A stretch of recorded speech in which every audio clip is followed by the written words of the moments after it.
On est en équilibre. On est en équilibre entre les hommes, entre nous. C'est-à-dire qu'on est dans l'échange de savoir, d'informations à égalité. C'est plus le chef qui sait, c'est l'égalité. C'est une égalité, un équilibre avec la terre, parce qu'on ne peut pas prendre plus qu'elle ne donne, donc on est bien dans l'environnement. Ouais.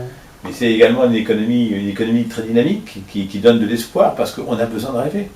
Le grand souci aujourd'hui que nous avons dans notre beau pays de France, c'est que plus personne ne rêve. On n'a aucun espoir, les gens sont désespérés. Et on a besoin de rêver, on a besoin de rêver que demain sera meilleur.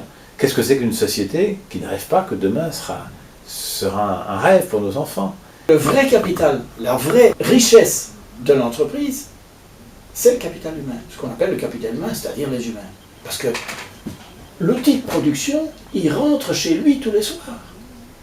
Si tu n'es pas gentil avec l'outil de production, il va chez le voisin. Avec l'outil de production, toi tu y traites les fils et les computers, mais tout le reste est parti. On en vient à Nature et Découverte, c'est-à-dire que cette richesse est immatérielle, et Nature et Découverte vend du matériel depuis 20 ans. C'est là où les deux idées se rejoignent. Nature et Découverte, il est à la charnière entre les deux. Pourquoi? Parce qu'il vend des objets quand même. Donc il est un peu dans l'ancien. Il a la gestion des objets, il a des camions pour trimballer les objets. Et les gens achètent. Les gens viennent pas pour les objets uniquement. Oui, ils ont besoin d'un sac à dos. Mais ils ont envie d'acheter un sac à dos chez Nature et Découverte. Et ils sont prêts à payer plus cher. Parce qu'ils viennent chercher quelque chose. Ce n'est pas de l'industrialisation. Tous mes camarades, mes confrères qui ne sont même plus mes confrères de la distribution me disent c'est anormal. Tu passes 1 heure avec chaque client. C'est pas normal. Oui, mais c'est le commerce de demain. C'est ça le partage, parce qu'on prend du temps pour échanger la connaissance. Et l'objet n'est plus une finalité en soi. L'objet est un vecteur, un support pour échanger des choses. Et donc on est vraiment dans l'échange d'informations. Et puis après, ils vont nous dire je voudrais pouvoir m'en servir. Est-ce que vous pouvez m'apprendre à m'en servir? Très bien, on va organiser une sortie, on va sortir ensemble. Donc on ne fait pas de publicité chez Nature et Découverte. Notre publicité, on l'a mis dans des systèmes de formation. Voilà. Donc, écoutez, on vous donne, puisque vous achetez un télescope, tiens, voilà un bon, puis vous allez venir avec nous samedi prochain à 23h, puis vous allez aller partager avec une nuit exceptionnelle avec d'autres personnes. Donc on a apporté du savoir, du bonheur, du lien aux gens. Et tout le système de Nature et Découverte depuis le début est basé là-dessus. Et de créer des communautés de gens qui ont les mêmes intérêts, les mêmes passions. Quand quelqu'un rentre chez nous, il pense à l'autre. Le cadeau, c'est penser à l'autre. On rentre, oh là là là là, j'ai mon beau-frère, c'est son anniversaire, machin, j'ai envie de lui faire plaisir. C'est extraordinaire, les gens vont penser à lui. Il va penser à lui, il va essayer de lui faire plaisir. Donc donnez-moi l'objet qui va faire plaisir à mon beau-frère. C'est extraordinaire, parce que les gens... dans le magasin, les discussions qu'il peut y avoir. Où l'objet, finalement, ne sert pas à grand-chose, mais ce n'est que voilà, c'est de la valeur ajoutée, de connaissances, d'interaction, des choses qui sont importantes. Donc toute l'entreprise doit être bâtie autour de ça. Doit être bâtie sur... On n'est plus dans le modèle, on ne peut plus être dans un modèle pyramidal et industrialisé, mais un modèle où tout le monde échange et tout le monde est important, où la connaissance donc, doit être au cœur de la société. C'est pour ça que les écoles de formation chez nous est le cœur de la société. La première chose qu'on a créée chez Nature et Découverte, c'est une école de formation. En chaque ouvrier qui a travaillé pendant 10 ans, 15 ans, 20 ans, 30 ans, il y a de la implicit knowledge, de la connaissance implicite. Dans la société industrielle, votre connaissance implicite, ça ne vaut rien. Parce qu'on s'occupe des objets. Moi, je ne critique personne, c'est une logique. Il faut bien comprendre la logique industrielle. Dans la logique de la connaissance, partout où il y a de la connaissance, on va la chercher. C'est exactement ce qu'il fait. Il valorise la connaissance implicite des gens de son entreprise. Donc, c'est une knowledge creating company. Il crée de la connaissance. Et donc, sa valeur augmente, mais c'est un autre management. 95% des entreprises aujourd'hui sont encore là-dedans. Hein. C'est à quoi servez-vous? C'est gagner le maximum d'argent, pour quoi faire, pour les actionnaires, pour quoi faire, etc.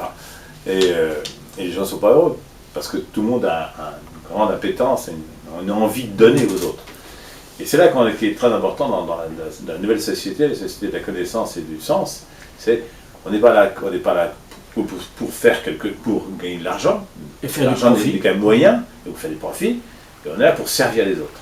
La force commune, la capacité d'organisation de l'entreprise, le projet qu'on peut mettre l'entreprise, et les capitaux qu'on peut mettre, tous ensemble, ça permet de faire du bien autour de soi. Et là, ça donne une espèce de dynamique extraordinaire. Alors, qu'est-ce que c'est que ce bien autour de soi? C'est de dire, c'est de donner d'autres objectifs à l'entreprise que uniquement de gagner de l'argent. C'est de dire, nous devons créer du bonheur, nous devons faire en sorte de faire du développement durable, nous devons servir la société par nos fondations, les fondations qu'on crée, on va redistribuer. Comment allons-nous partager la richesse? Le partage de la richesse est aussi un outil extraordinaire de cette société nouvelle.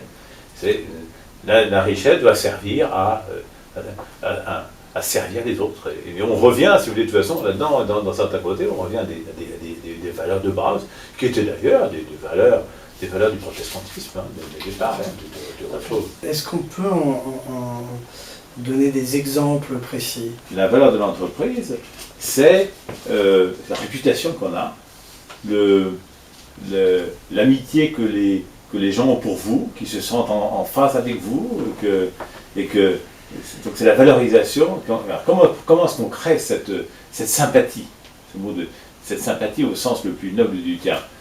Cette sympathie, c'est aider les clients à se valoriser. 60% des évaluations à la bourse de New York se font sur base des intangible assets. Donc ce n'est pas un petit bazar. Nous sommes en train de changer de société et paradoxalement, c'est la bourse qui a le couteau dans le dos des entreprises. Les tangible assets, c'est tes comptes en banque, tes dettes, tes bâtiments et tes stocks. Bon. Ça, c'est les tangible assets. On les mesure. Et ça mesure la valeur de ton entreprise depuis hier jusqu'à aujourd'hui. Donc on peut faire le bilan. Aujourd'hui, 30 juin 2010, l'entreprise X vaut autant. Maintenant, Sveiby a dit, oui, mais moi j'ai une autre idée. Les intangible assets mesurent les acquis de ton entreprise à partir de demain jusqu'en 2020. Donc les intangible assets deviennent extrêmement intéressants pour la bourse. Parce ils ont une valeur prospective de l'entreprise. Ouais! Et donc, c'est une inversion complète de la manière dont la bourse travaille. Tout ce qui est tangible, tout ce qui est tangible asset, on compte. Mais l'intangible asset, comment est-ce que je vais mesurer la réputation de Nature et Découverte en France ou par exemple en Belgique? Mais comment est-ce que je vais mesurer ça? C'est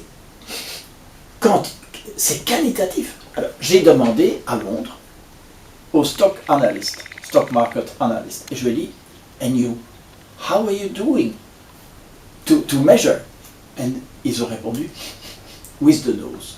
Because we have no other. Alors, il y a des types qui font des équations extrêmement compliquées pour essayer de quantifier le qualitatif. Mais personne ne sait. Nous sommes dans... On ne sait pas. Les journalistes, d'habitude, vous mettent tout du doigt sur les contradictions. Ah oui, mais regardez, vous êtes là, vous vendez des trucs, il y a du matériel. Ah oui, mais on est dans une période de transition. Vous avez un pied dans et on a un bien, c'est un chemin difficile. Alors c'est vrai que c'est parfois un peu schizophrénique. Et j'aspire à ce que le temps, maintenant qu'on évite maintenant vers la nouvelle société, parce qu'aujourd'hui on est dans une situation un peu schizophrénique, c'est exact. Le nouvel outil de production, c'est le cerveau, le cœur et l'âme des hommes en réseau. Parce que tu ne produis pas seulement avec ton intelligence, tu produis avec tout toi-même. Donc, tout le système de Nature et Découverte est basé sur un échange d'expertise de gens qui sont chez nous et de clients qui eux-mêmes ont quelque chose à raconter.